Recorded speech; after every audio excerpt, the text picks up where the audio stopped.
America is at a point where domestic terrorism is not only existent but tolerated. The past 2 years have proven that the law is only as good as the enforcement of it by police and the justice system. The institution of law enforcement and court systems is supposedly what makes the United States superior. Its ability to provide safety and justice for its citizens, yet it is failing to do just that. The very people that we are supposed to entrust with our lives, police, judges, and juries, are the same people terrorizing us, and so far nothing is being done. Domestic terrorism is a manifestation of racism, and although that may never be solved, there must be a way to cease the unjustified killings of so many African Americans. It starts with law enforcement reformation, a change in the court systems, and civil protest. Although it is hard to compare data from two different time periods, the following statistics are shocking.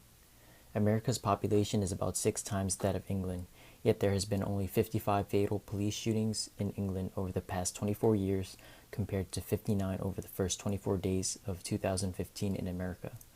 That's equivalent to 21,000 deaths in 24 years, 390 times the rate of England.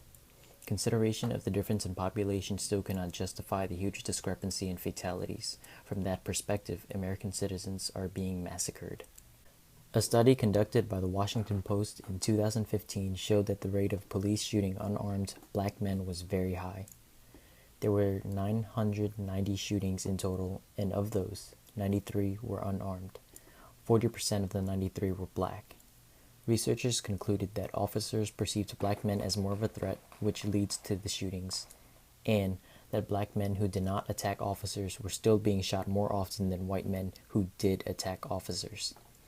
The statistics are extremely valuable as it proves police are prone to shoot African Americans more often than white men, even when they are unarmed. It is true that unarmed people can still be a threat, but does that really call for deadly force? In 2015, there were 102 documented killings of unarmed black men by police. Only one of those 102 officers, named Kenny, was sentenced to jail time. Here's a photo of Deputy Kenny and his victim, Matthew Ajibade. Ajibade's girlfriend called the police to take him to the hospital because he was suffering from a bipolar disorder episode. They arrested him and took him to the Chatham County Detention Center. They claimed that he fought officers, leaving them no choice but to put him in a restraining chair. He died in that chair. Kenny was convicted of cruelty to an inmate and was sentenced to 1 year in jail and 3 years probation. He was allowed to serve it on weekends.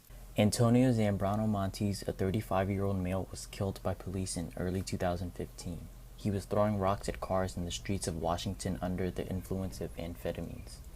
3 officers responded and fired 17 times. Prosecutors refused to charge the officers as they considered the rocks a deadly weapon. After being asked why he was not going to charge the officers, Franklin County prosecuting attorney Sean Sant said he was limited by state law and what he could prove in court, and officers are generally justified in the use of deadly force. It seems as though police are so eager to pull the triggers because they know they are protected by the corrupt institution of courts.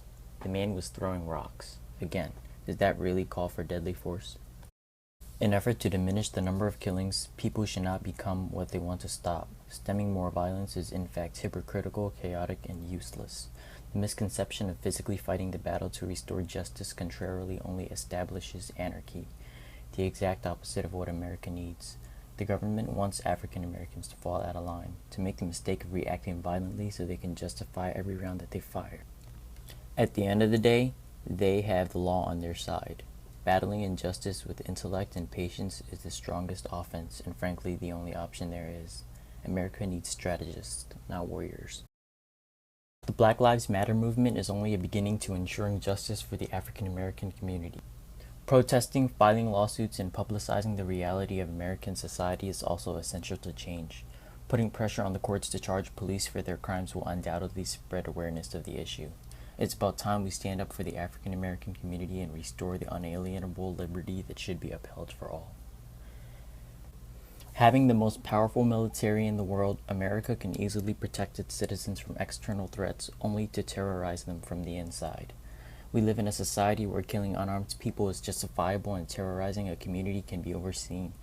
Society's view on African Americans has become so malicious and cruel that they are afraid to be black. To begin with, there needs to be accountability. Police need to take responsibility for their actions and appropriate consequences must be administered. Their badges are symbols of their immunity to the law, contradicting the idea of equality that America was built upon. The oppression that is bonded with police's presence is already so strong, which is why it is an American duty to diminish the power they have in order to ensure lawfulness, liberty, and justice.